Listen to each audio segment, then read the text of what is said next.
ગુજરાતના જિલ્લામાં કેવો વરસાદ થવાનો છે, આગામી 48 કલાકનો ફોરકાસ્ટ શું કહે છે, શું છે અનુમાન, વિગતો આપીએ. બિગ વોલ પર આપણે વિગત દર્શાવવા જઈ રહ્યા છે, જેમાં જોઈ શકાય છે કે આગામી 48 કલાકની વિગતો છે અને આગામી 48 કલાક સુધી કેવો માહોલ રહેવાનો છે, તો કેમ આવશે વરસાદ તેની વાત કરીએ. 4 સિસ્ટમ સક્રિય થઈ છે અને 4 સિસ્ટમ સક્રિય થવાના કારણે વાદળો જબરદસ્ત બંધાઈ રહ્યા છે અને મેઘગર્જના એવી થશે કે કોઈ એક જગ્યા પર તોફાની વરસાદ આવી શકે અને 4 સિસ્ટમ સક્રિય થવાના કારણે આ અનુમાન લગાવવામાં આવ્યું છે. અને ક્યાં આવશે સૌથી વધુ વરસાદ, તો ઉત્તર ગુજરાત અને ઉત્તર ગુજરાતના જિલ્લાની સાથે સાથે મધ્ય ગુજરાત એટલે કે અમદાવાદ, ગાંધીનગરમાં પણ થઈ શકે છે જોરદાર વરસાદ, ભારે વરસાદ.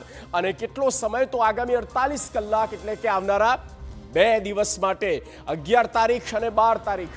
આમ તો અત્યારથી જ માહોલ બની રહ્યો છે અને 12 તારીખ સુધી એટલે કે આવનારા 2 દિવસ સુધી વરસાદી માહોલ જોરદાર રહેવાનો છે. અને કેટલો ઇંચ વરસાદ થઈ શકે, તો 5 થી 7 ઇંચ વરસાદ થઈ શકે. ઘણી જગ્યા પર યલો એલર્ટ છે અને ક્યાંક ઓરેન્જ એલર્ટ છે અને તેની વચ્ચે આપણે કહી શકીએ કે 5 થી 7 ઇંચ સુધી વરસાદ થઈ શકે છે. તો એક સાથે 4 વરસાદી સિસ્ટમ સક્રિય થઈ છે અને તેની